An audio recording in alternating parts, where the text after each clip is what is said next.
You're good to Hello, go. hello, everybody.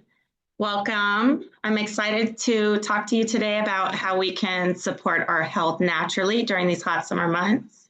I want to introduce myself. My name's Leah Threat. I am a CNS candidate working with Ford Wellness. I'm fairly new here. So I am excited to talk to you today about how to support your health naturally during these hot summer months. The summer heat here in New Orleans, where I'm located, has been probably since the beginning of May. So I know the East Coast may lag behind us a little bit in the digits sometimes. So I wanted to see where everyone is tuning in from. So drop your location in the chat if you can.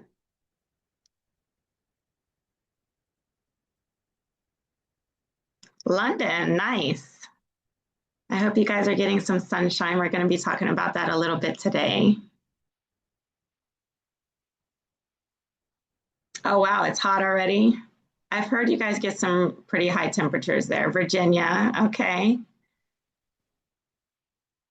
Maryland, all of us are probably going to be dealing with some of this humidity.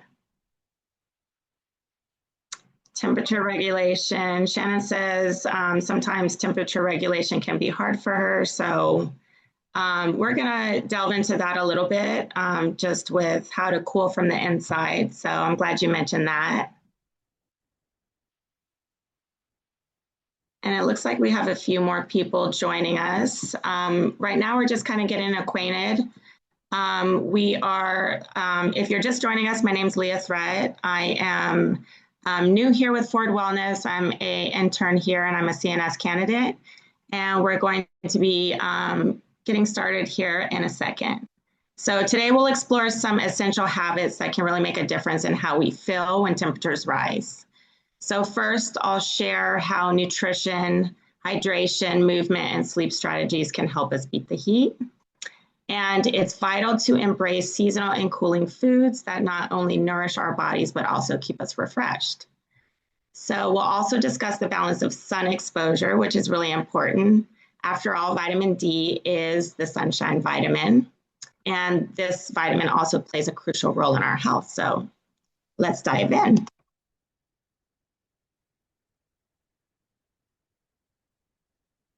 Oop, screen's not coming up. Okay, so we're going to be discussing how to beat the heat with nutrition, hydration, movement, and sleep strategies, how to learn to embrace seasonal and cooling foods, how to balance our sun exposure and get the right vitamin D without getting burned, and some refreshing drink ideas, safe workouts, and healthy outings. As we dive into today's topic on dietary sources rich in vitamin D, let's start with some key factors.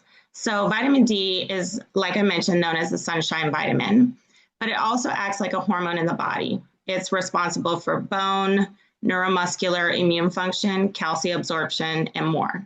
So every day we should aim for about 10 to 20 minutes of sun exposure between 10 a.m. and after 4 p.m. I mention these times because these are the times where you are getting UV exposure, but you're not getting the rays that are harmful to the skin in large doses. So one easy way to check is when you're looking at your weather, it will show you what the UV index is. And if it's really high, that's not a time when you're really going to be wanting to sit in the sun for a large amount of time. So you can get burned, and those are, the sun rays that are going to be harmful to your skin. So optimal sun exposure varies by time of day.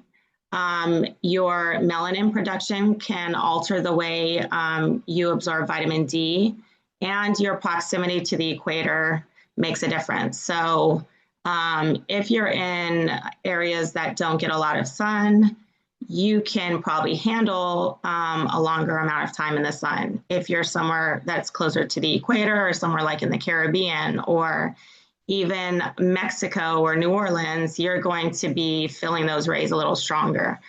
Factors affecting UV radiation and vitamin D synthesis also include the season. So you're going to get more cloud coverage, obviously, in the autumn and winter months. The time of day matters. Noon versus 10 a.m. For example, cloud covered, smog, that can also kind of act as, kind of a barrier to your vitamin D. And like I mentioned before, your melanin and how much sunscreen you have on. So also older adults and those with dark skin produce less vitamin D from sunlight. As we age, our skin also becomes more sensitive, and the synthesis of vitamin D via the skin is less effective.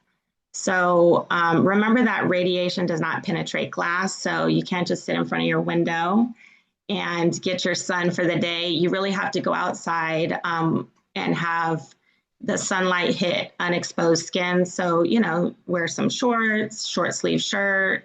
You do want to, maybe put on a hat for some protection, but small doses of sun is healthy for you. And it's something that, naturally we've evolved to have as part of our day. And we're kind of moving away from that. So today we're going to be talking about how to move back into incorporating the sunlight into our day and to reap the benefits of that.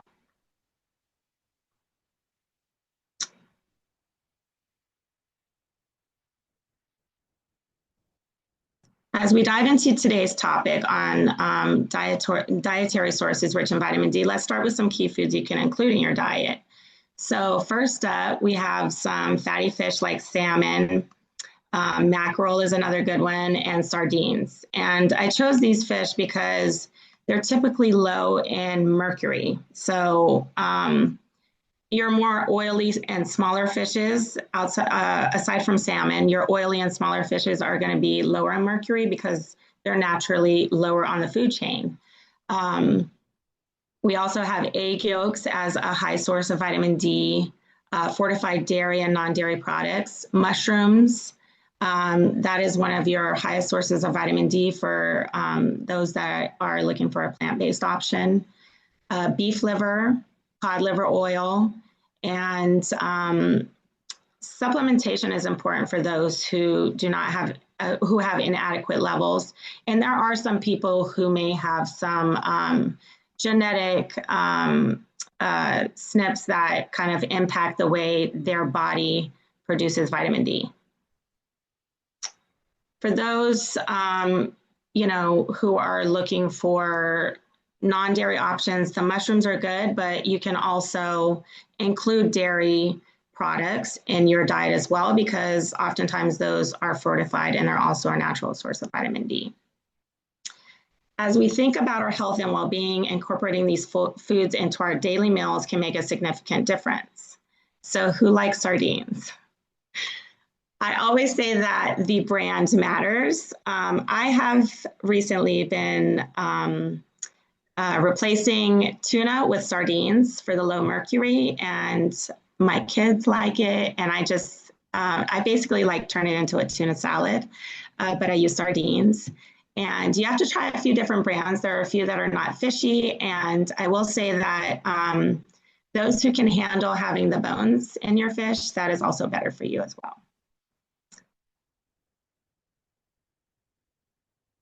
If small oily fish aren't for you, you can also try supplementing with the cod liver oil, like I mentioned. And most people, when they think of cod liver oil, they think of the liquid. But they do come in capsules now, which are really easy to take. And you just have to remember that there is a dosage difference. So when you're consuming cod liver oil in liquid form, the dosage is higher of vitamin D and A. And these are both great for immune health as well. And the capsules, you're going to need a bit of a higher dose, or you may be able to take it, a few times throughout the day. But as always, talk to your practitioner for optimal dosing.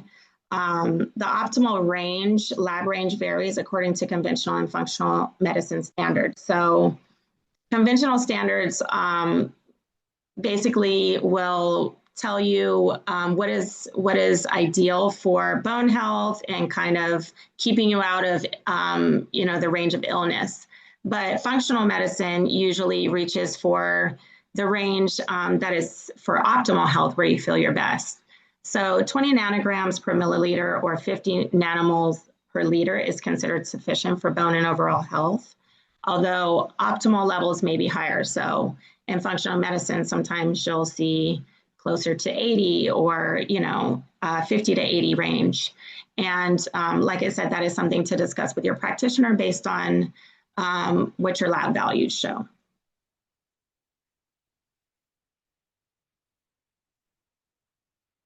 So let's talk here about sun protection. Let me see here. Sun protection is crucial, and using a broad spectrum sunscreen with an SPF or higher won't impede vitamin D synthesis for healthy individuals. Although often, if you're talking to like a dermatologist, they will tell you look for SPF 50 and above for prolonged exposure. I suggest opting for mineral sunscreens with zinc oxide and to avoid fragrances that may irritate sensitive skin, especially those who may have any conditions that cause open wounds on their skin or conditions like eczema that can really, trigger a breakout, which can kind of override your beautiful tan that you get. So just be mindful of that. You can always check, one of my favorite websites to check is called ewg.org. It is the Environmental Working Group's website, and they basically rate everything, many different products in all industries for toxicity and safety. So you can go on there if you're looking for a natural option that is zinc oxide based, and they will let you know how safe it is. And, reef safety for the fish are also important. So that is another reason why we should try to opt for mineral sunscreens. Regularly check your vitamin D levels with a healthcare provider. Once or twice a year is a good idea, especially if you are often indoors and aren't able to get out a lot. Some people work all day during those optimal sunlight hours. So, that's a time where you can try to add some dietary sources. And then there are some food sources that contribute to sun protection. So including more tomatoes in your diet, which are also going to add lycopene. Lycopene, by the way, is most bioavailable, most easily absorbed by our body when it's in the cooked form. So think tomato sauce, pasta sauces. You can add in more omega-3s in the form of chia seeds, flax seeds, and your fish oils, and polyphenols such as in green tea. And then wearing hats and light colored clothing. I'm always for, I always say something long, linen, and flowy. You want it to be breathable and natural, and those are great for sun protection and keeping you cool. So as someone who's usually covered in the heat, I can vouch for the natural fabrics. I really don't have much of a problem when I'm wearing something that's really loose, even if it's long sleeved. And long sleeve can help kind of regulate your temperature and your heat, because as you sweat a little bit, it keeps you cool.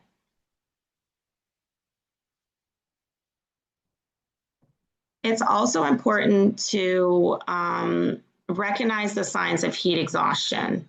So, I'm sorry, my notes are not keeping up with me. Let me fix this real quick.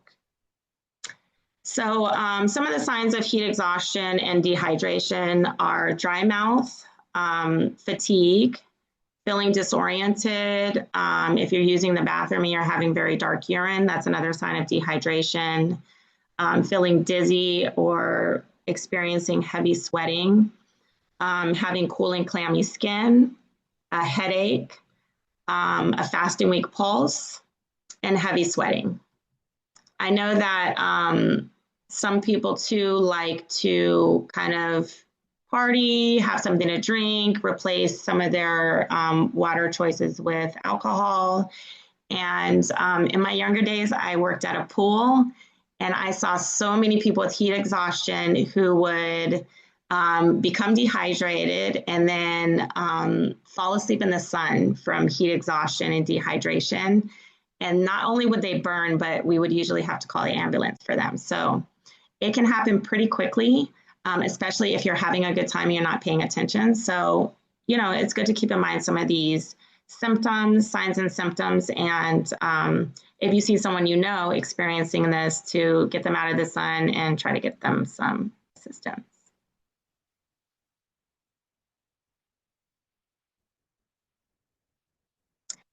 So, eating well on the go. What is your choice? Summer outings, festivals, picnics, or cookouts? Here in New Orleans, we have a very long festival season that starts pretty much after Christmas, and then it goes all the way into Mardi Gras, and then it's just continuous until our summer months. So some snack ideas for you all would be like a hummus wrap, quinoa salad, fruit skewers, veggie sticks packed in cold water. These are things that are easy to pack. They pack fairly well, and they're pretty easy to keep cool or put into a thermos. I love thermoses in the summer because they actually regulate your food. You'll open it, 5 or 6 hours later, it's still cold, instead of trying to put something on ice. But there's other options if you do want to pack a cooler.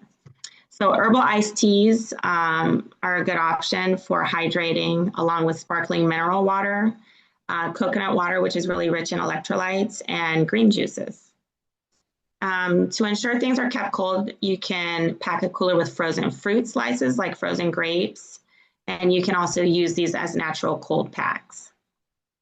Food safety is important. I've spent most of my adult years working somewhere food related, and I cannot tell you how important this is because especially at these festivals, I see food left out all the time, and that is a great way to get food poisoning. So when you're packing food to take to a picnic, or you're going to a cookout or a festival, one of my tips is to go early when the food is fresh and they just put it out. And also be mindful of the danger zone, which is between 40 degrees Fahrenheit and 140 degrees Fahrenheit. So a good rule of thumb is if it's been out for around more than 2 hours, or 1 hour if the temperatures are above 90 degrees, and they have not been kept regulated. So basically on ice, or if they have not, been kept heated, if it's a hot food.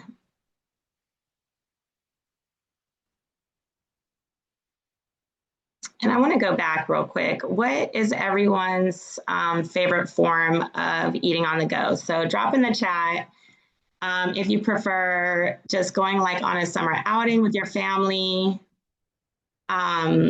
if you prefer a festival with some music, or if you like the picnics and cookouts where you hang out at the park all day.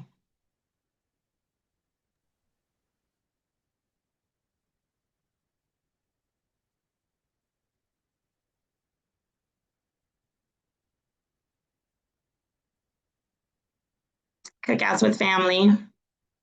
I love those too. Festivals and park outings, those are nice. I like the festivals. You have to go like early evening. That's like a great time of day to catch those too. All right.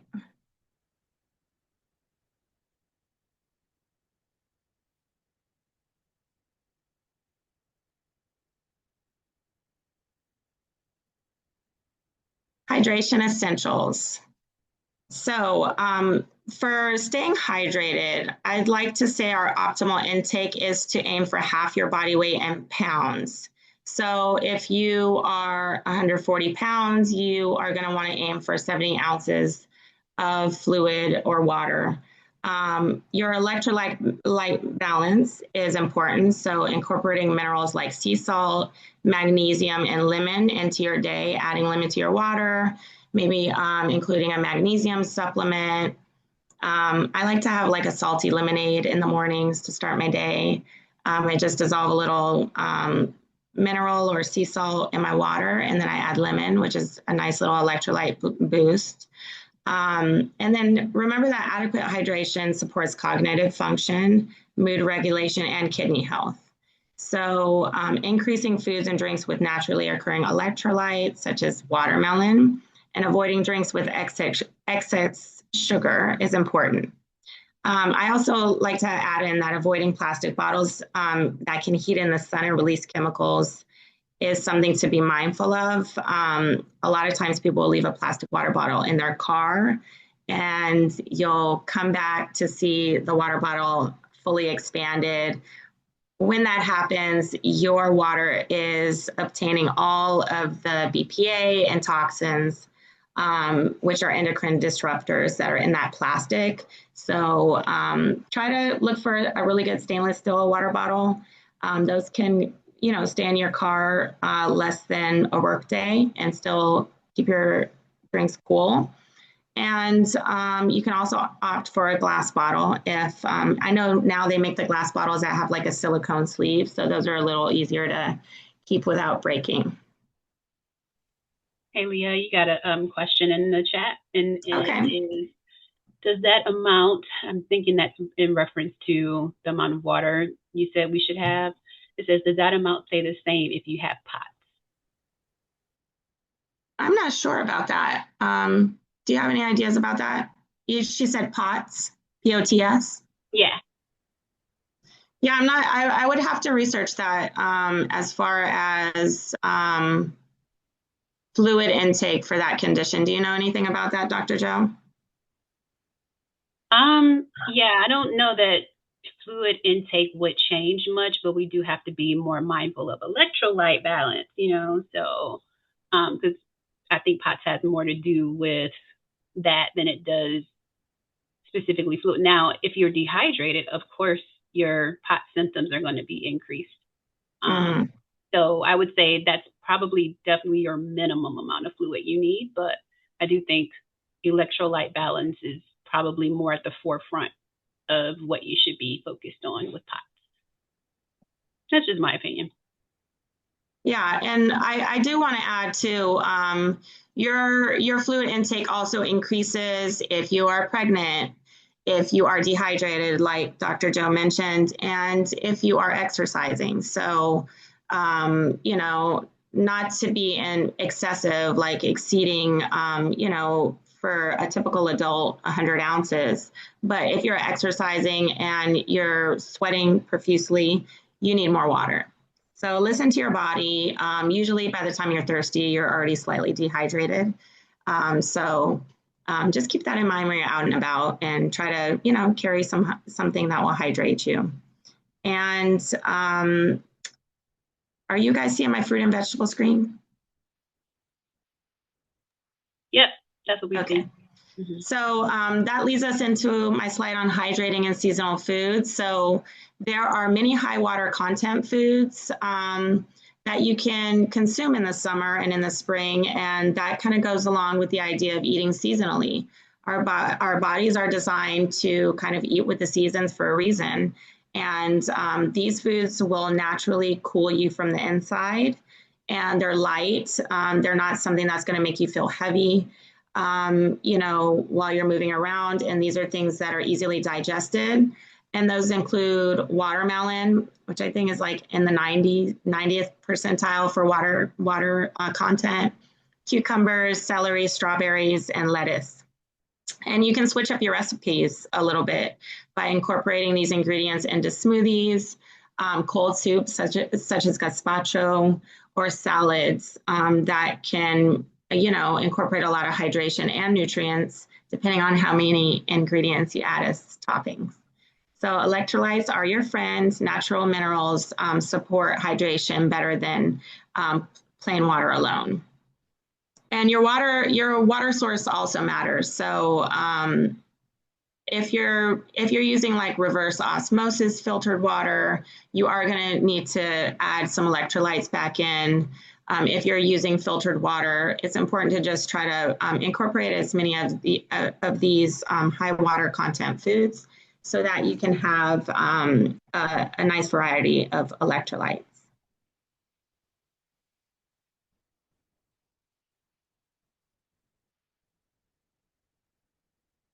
I need to go back, sorry. Let's dive into the topic of cooling herbs and seasonal picks. So these herbs, like mint, basil, cilantro, dill, and hibiscus, are not just delicious, they also possess wonderful cooling properties. So there are, in like traditional Chinese medicine and different, cultures, this is a very important concept of foods that heat the body naturally and foods that can have a cooling effect. So for summer, you can utilize mint, basil, cilantro, dill, and hibiscus, and you can make teas with these. You can incorporate them into like an iced water drink. You can add them into ice cubes. You can consume berries and add, like, my favorite thing to make for a fruit salad with berries is to add lots of fresh mint and yogurt and seeds, and it becomes like a really hydrating, nutrient-dense salad. Also, tomatoes are a great option. Zucchini, leafy greens support hydration and overall health. And research indicates that these cooling foods are often higher in water content naturally, fiber, and alkalinity, and are associated with anti-inflammatory and detoxification processes.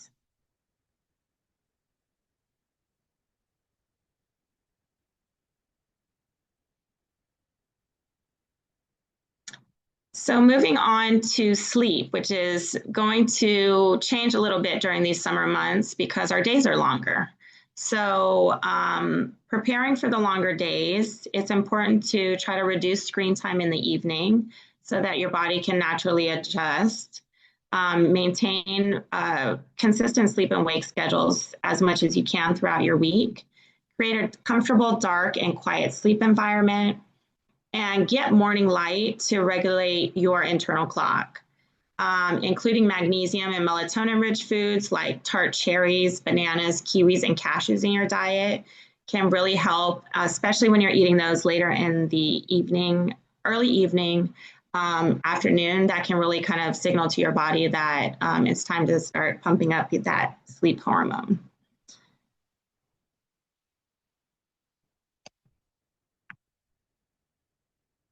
So what is a circadian rhythm? So here I found a nice infographic that shows how important light is to regulating our sleep. So according to the National Institute of Health, the circadian rhythm can be understood as a cycle that takes place on a 24-hour clock in various cells throughout the body, regulating sleep-wake cycles as well as other bodily functions. So as you see, when our eyes are exposed to light, it sends a signal to our SCN nucleus in the brain, which is an area of the brain that kind of stimulates what we should be doing at that time of day. So there are output rhythms that regulate physiology and behavior. This will ultimately impact fluctuations and changes in cortisol and melatonin production. And we're going to talk about that a little more about what cortisol and melatonin production do.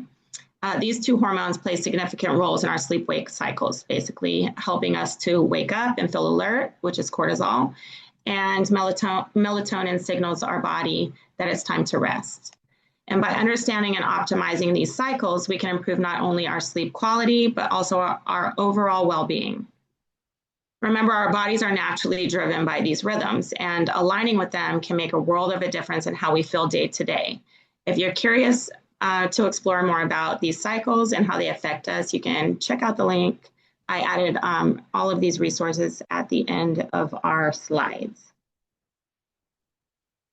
So here I wanted to take a closer look at some of the factors that impact our sleep and our circadian rhythm. I included an infographic that is a teenage circadian cycle. So starting at the morning, this is when their cortisol is rising. So energy is up, your body temperature rises throughout the morning, so do your alertness and sharpness. And then many of us experience this, even though this is an afternoon teen circadian cycle. This is when many of us start to look for energy. So we'll have another cup of coffee, we'll look for sugar. This is your afternoon slump. Excuse me. You may feel blah and you might crave a snack. In your adult years, you'll see this energy dip earlier. So for us adults, it would be around 1 to 3 p.m. Few hours before we get off work, and we're struggling to try to get through that slump.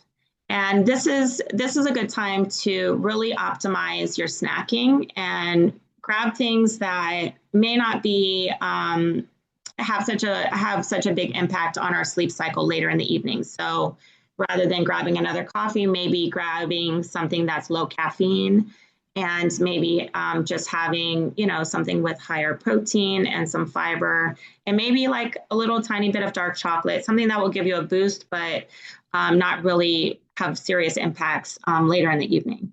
And then around 11 p.m., closer to 10 p.m., probably for adults, you start feeling sleepy, and that's when your melatonin hormone kicks in. So this rises about an hour later in teens than adults. So like I said, 10 p.m. for adults, 11 p.m. for teens. And this is a time when the blue light from electronics will really affect you. In that last slide, where we saw the light coming into our receptors, which are in our eyes, that send the signal to the brain, that can really be impacted by blue light. So one action item you can take today is by trying to minimize what time you stop using your phone or electronics or TV. Even something as simple as having a TV in your room can disrupt your sleep.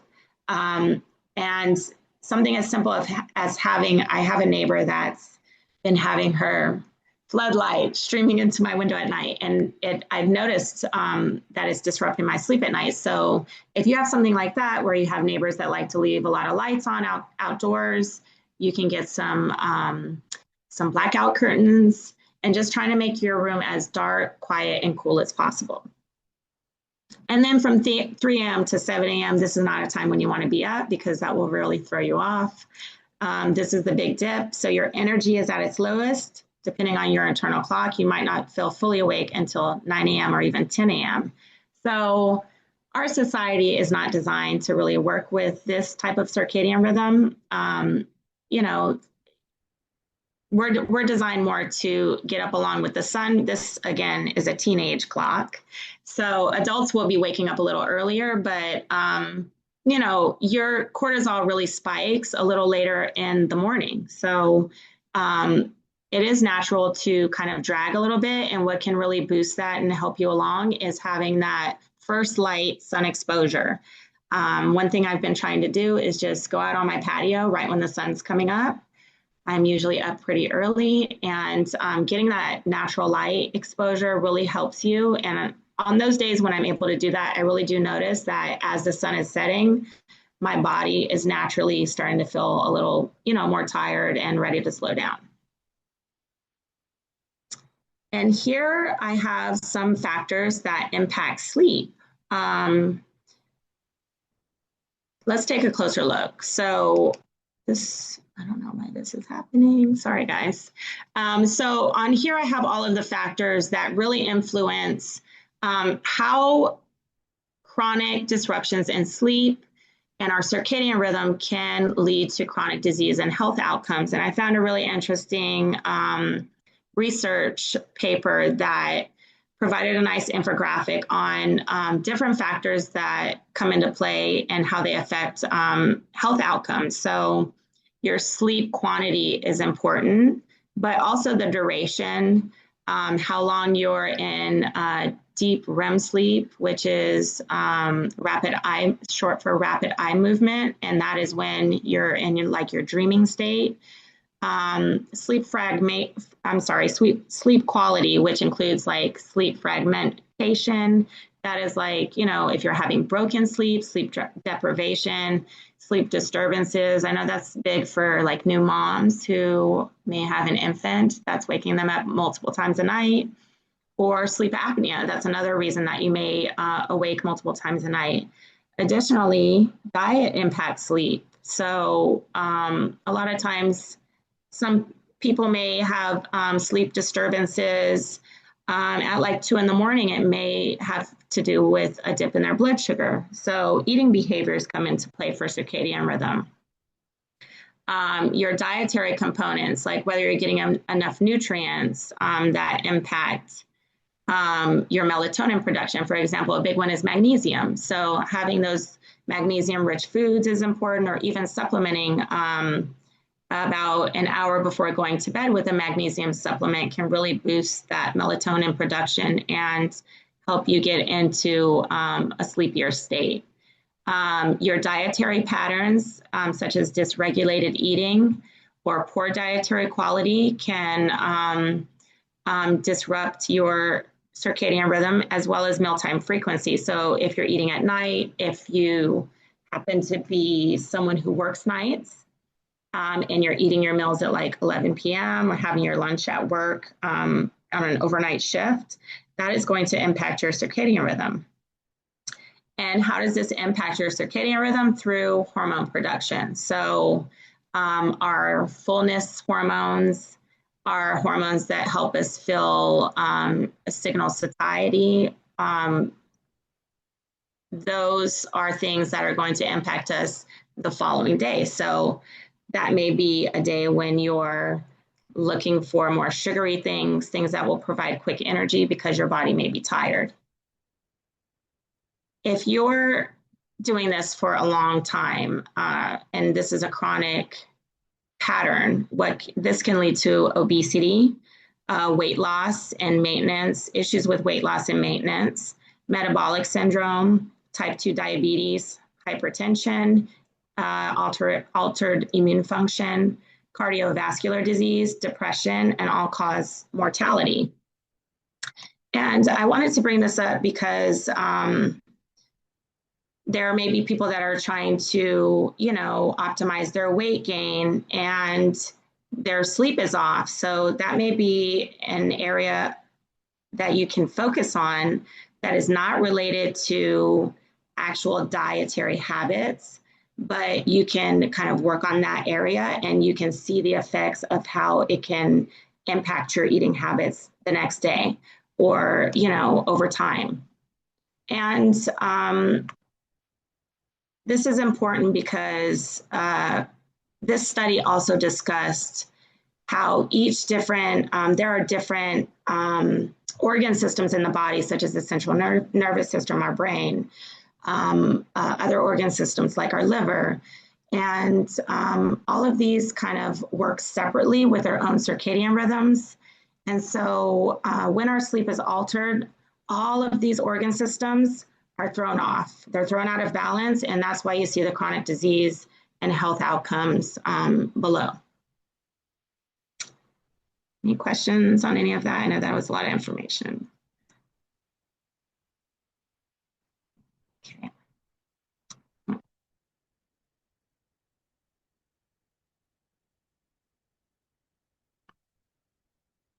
So what are some ideas that we can utilize to help us get into our sleep mode? Calming herbal teas and relaxation. Calming teas and relaxation techniques help promote sleep. Those can kind of help nudge our circadian rhythm in the right direction. So try teas with chamomile, skullcap, lavender, and passion flower. You do have to be mindful of some of these in case you have pollen allergies. Some of those may trigger that. If you've had a, like an allergy test, or if you have seasonal allergies, you may want to opt for something different, like establishing a relaxing bedtime routine, reading, taking a relaxing bath with magnesium bath salts, taking an evening walk, or journaling. And remember that caffeine after 3 p.m. can disrupt your circadian rhythm. Like a cup of coffee has about a half-life in your body of 6 hours. However, people that are sensitive to caffeine may need longer, like 1 p.m. There are genes that regulate how we process caffeine, or if you have a sluggish sluggish detox through your liver, that may take longer to clear the caffeine out of your system. So That afternoon caffeine that we talked about earlier, as far as your cortisol dip, you may want to find a different option to help boost your mood in the afternoon without consuming the caffeine. And then again, making sure you have a completely dark room. Some studies have shown that lack of sleep can influence food choices the next day. I touched on this a little bit in the last slide. Excuse me. For example, one may increase their intake of high fat and sugary foods following a night with less than adequate sleep.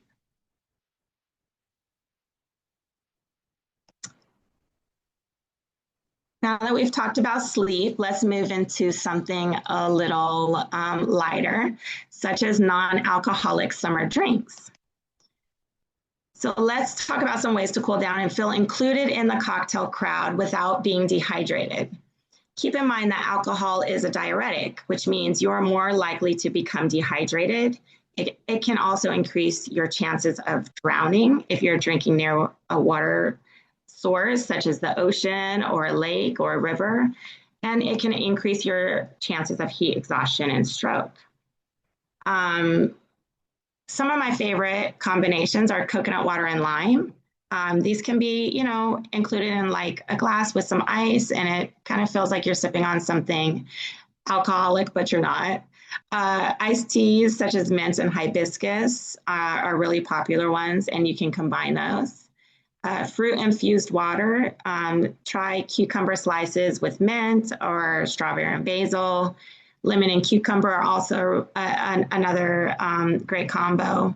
And the possibilities are really up to you. So I really like, some people make like a hibiscus lemonade. That's really good. And these are like electrolyte mocktails. And you can also just sip on a smoothie. Those are really nice at a party. And I think it was when I went to Colombia, they had a coconut lime drink that was delicious, and that's all we drank the whole time. And that's just something as simple as coconut milk, lime juice, and you can choose your choice of sweetener.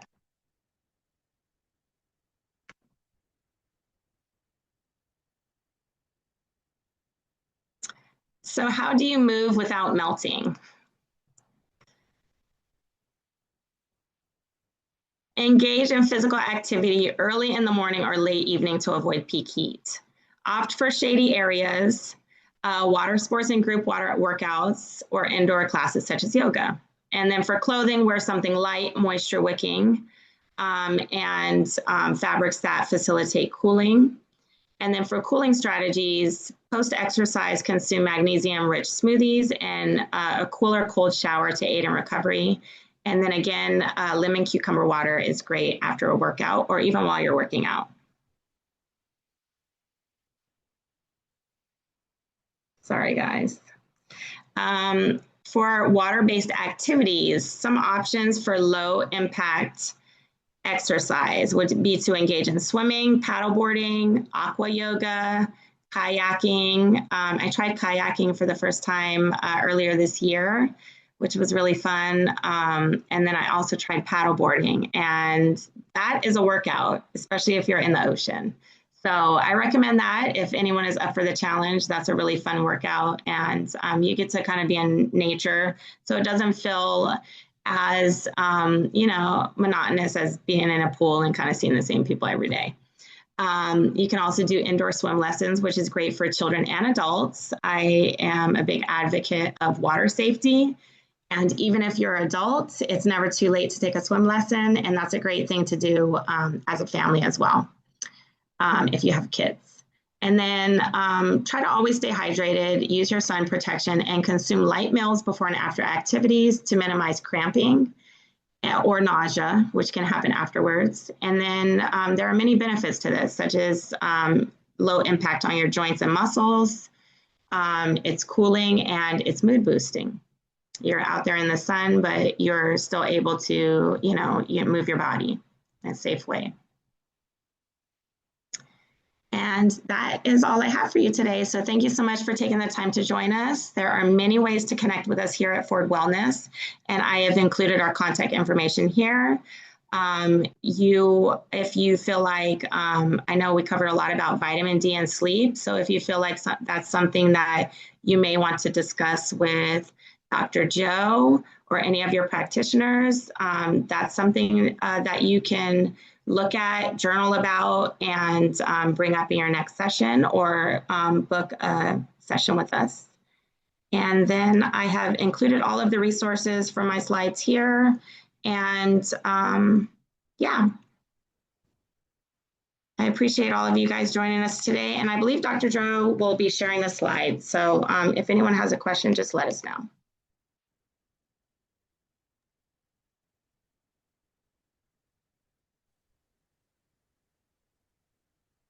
I posted it in the chat, Leah, for the next month's webinar. But I just wanted to say, great job. I really enjoyed it, and I learned a lot from you today. So thank you so much. Thank you. And so you have the information for the next webinar there? Yeah, it's in the chat. Okay.